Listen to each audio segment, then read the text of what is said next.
Hi everybody, welcome to the very first YouTube video of my channel. If you guys don't know me from before, or if you are seeing my face for the first time, so I'm Dhwani, I am 29 years old, and yeah, that's about it. As of now, you will know me more as we talk more. Uh, so this is the very serious topic I'm going to talk about. It has been very sensitive to me. I try to keep the video light because that's how I like things. I like things more fun. But this is really something close to me, and I'll tell you why. So, what I'm going to talk today about is alopecia, especially androgenetic alopecia. So, there are different words for androgenetic alopecia. One is like hereditary hair loss, female pattern hair loss, but all of them means the same. And then there are different other kinds of alopecia. So I would like to talk like for a little bit about different alopecias, and then I would want to talk about my journey if that's okay. So the one of the kind of alopecia is autoimmune alopecia or alopecia areata, where your body thinks that your follicles are bad for you, and it will keep killing follicles, and hence you will lose hair. And then you have other medical procedures also in which a person can lose hair, but my case is more of a hereditary hair loss, or androgenetic alopecia, which is the technical term used for it. So as the term suggests, androgenetic, which is genetic, so it occurs due to some genes, obviously. And for me, I was diagnosed with it at a very young age. I was diagnosed with alopecia, androgenetic alopecia, at 15. And I'm 29 right now, as I mentioned, and I don't remember much of how my hair used to be. From the pictures, I can tell that I used to have a thick black curl hair, but I don't have much of a memory around it because all my adult life I always had this hair. But I still have curls, so this is one of the reasons. Like, I don't know if many of my friends know I suffer from alopecia, because most of the time I would just keep my hair up. Like, I would just have my hair up in a bun, or I would cover my crown area, because I'm suffering from most of my thinning is on my crown. I still have my hairline intact, and the back of my head intact, but yes, I do have a thinning on my crown, and recently I'm noticing some thinning on my temples as well. But I'm happy that I'm finally speaking openly about it, and I have finally conquered on alopecia. Yes. So yeah, as I mentioned, I was diagnosed with alopecia at 15. I was I grew up in India, and in India, most of the girls have really beautiful long hair.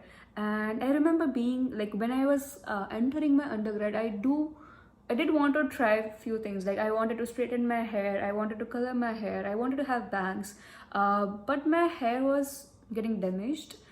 So I never got chance to what you call color my hair or have bangs, and I used to feel sad about it. And one of the things that I still remember is it's weird, and I don't know how many of you guys have experienced this, but like, this is uh, when I was an undergrad, or when I started experiencing hair loss. At that time I was in India, and I would be horrified. Like, I would be really horrified to go for a haircut and to sit in that salon chair, because most of the time, and this is my experience, so sorry to any of the hairdressers out there, but yeah, this is my experience, that whenever I was in India and I would go for a haircut, I would sit in the salon chair.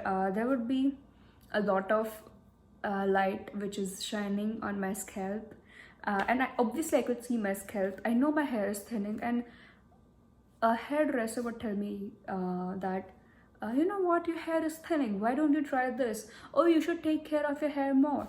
And in my head, I'm like, I am eating well, I am oiling my hair, I have been going through a lot of treatments, and one thing I don't really want to hear right now is you telling me that my hair is thinning, because I have been watching my face all the time. I know, I have been watching my hair, I know how bad or good my hair is. So it used to be really traumatic experience for me to go for a haircut in India, and I have been out of India for a while, and fingers crossed, I have been okay with going for a haircut. So don't worry, guys. I do go for a haircut right now, and I make sure that the hairdresser knows that I have thinning and alopecia, so they don't. And I tell them, like, if I go for a haircut, I'll be like, okay, so here is the deal. I have a alopecia, I have a hair thinning on the crown, and I want you guys to give me a haircut that can work with it, or that can work around it. And so far I have had good experience, but that's something I could never ever forget, about how traumatized I used to be when I used to go for a haircut. So yeah, and I did try, as I mentioned, I did try a lot of treatments. Like I did try laser hair therapy, I did try minoxidil, I did try a medication which is like a hormonal medications to reduce your DHT levels in your body. And don't quote me on this, but I might not be wrong, but DHT is a kind of hormone that tries to weaken follicle and eventually, lightens your hair, basically causing hair thinning. So this is my technical knowledge, or what I remember from what I was told.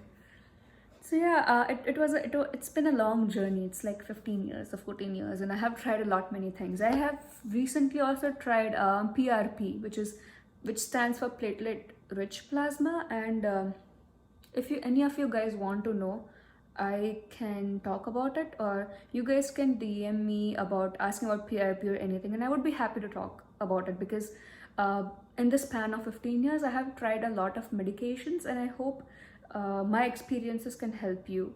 But since past few years, I have been fine with my bio hair. Like I never, I never had issues with it, or I was okay with it. But recently, I have been seeing some hair loss. I don't know if it's hormonal or not, and I have been seeing some thinning on the temple, and for the longest time, like since the time I was diagnosed, like 15 to almost now, I always wanted my hair to grow out of my head, and now I don't know. So I think that I was being stupid, because if your follicle is dead, you cannot revive it.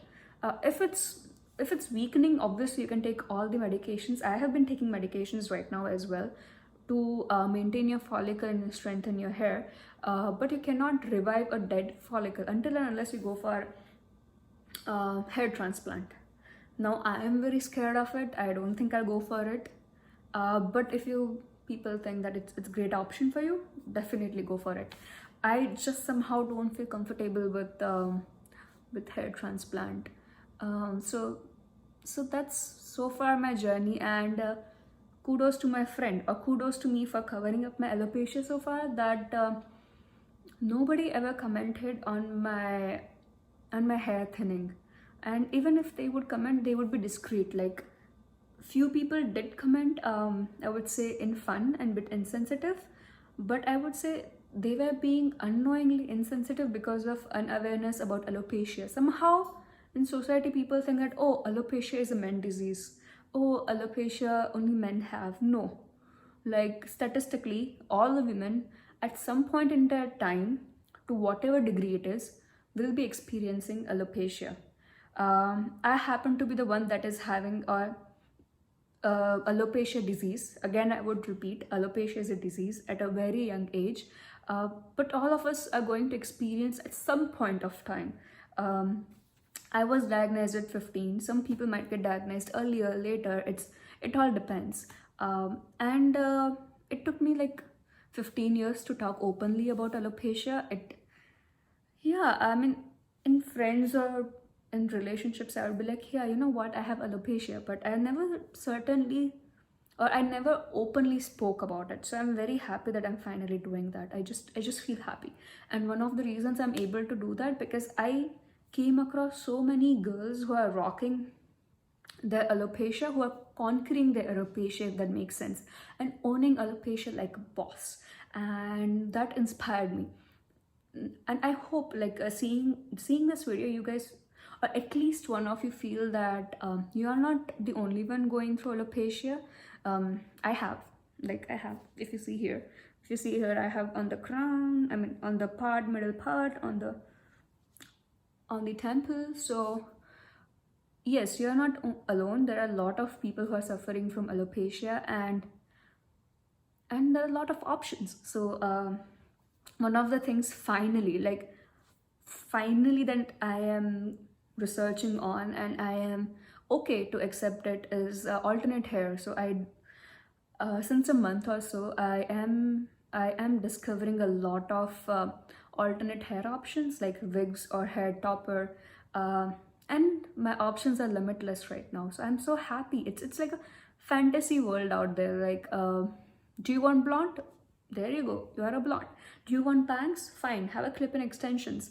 So that's something that I have been trying to indulge myself into. One thing for sure is it took me a lot of year to accept that I can wear fake hair or alternate hair. Somehow I felt in my head that wearing hair is a taboo. I don't. Nobody told me it's a taboo, but somehow I felt so. So I don't know why, but I am finally realizing that wearing hair is not a taboo. In fact, in certain cultures, it's okay. It's very much accepted to wear hair, and I have been liking it so far. Like, I do have few toppers, and I like the fact that okay, today is my hair oily or messy. I don't need to wash it. Wear a topper, and I have the best hair. It's very easy. So I would be talking more about toppers or my first experience of getting a topper and how was that in future videos. But this particular video I wanted to create just on alopecia because I have been passionate about it because I am suffering from it at a very young age, and I have came across a lot of females or many of my friends whose sisters are going through alopecia, and they feel at that point of time that they are the only one, but many of us do have it. So if you guys are watching this video and you know somebody who is going through alopecia, or if you come across someone, whether men or female, who is going through alopecia, be nice to them because it requires, like, trust me, because I was there, it requires a lot of guts to have alopecia and to be in public gathering, because somehow for female, hair is like a crown jewel. I don't know why. I maybe because of the media, or maybe because of all this, you know, cartoon stories where they show girls with very long hair. I don't know that, but yeah, be kind to them because it requires guts. And one more thing I would like to add is, and I always tell this to my friends uh, or my boyfriend, that I am currently confident because of the fact that I dealt with so many insecurities way early in my life. So I would say my only insecurity is my hair. And the moment I conquer that insecurity, well, physically, there's nothing else to conquer when it comes to insecurities. So dealing with this insecurity at a very early on in my age gave me more confidence, if that makes sense. And I hope it does it for at least one of you guys who are watching this video. And that's all I had for today. And I would link my Instagram in the description box, because the place or the platform where I spoke openly about alopecia for the first time was on Instagram, and I was pleasantly surprised to receive so much support from people around me, whether they knew me or they didn't knew me, or they didn't know me, and it surprised me in a good way. And I have even shared the experience I had when I went to a wig store or alternate hair store for the first time, and it's fun. So I mean, I can talk a lot more on alopecia or the treatments that I've been through if you guys want me to talk about all the experiences I had so far when I tried wig for the first time and how I felt, and all those things. And do let me know what you guys want to hear about. I will be making videos in future about alternate hair as I keep on exploring that world. But this is it for now. And I feel happy, I feel relieved. This is the first time I spoke about it openly, and this is the first time of a YouTube video. So yeah, I feel good, and I hope you guys enjoyed, and I hope you feel that you're not the only one. And yes, alopecia is disease.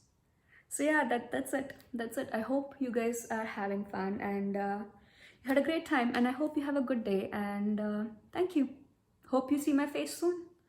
Bye bye.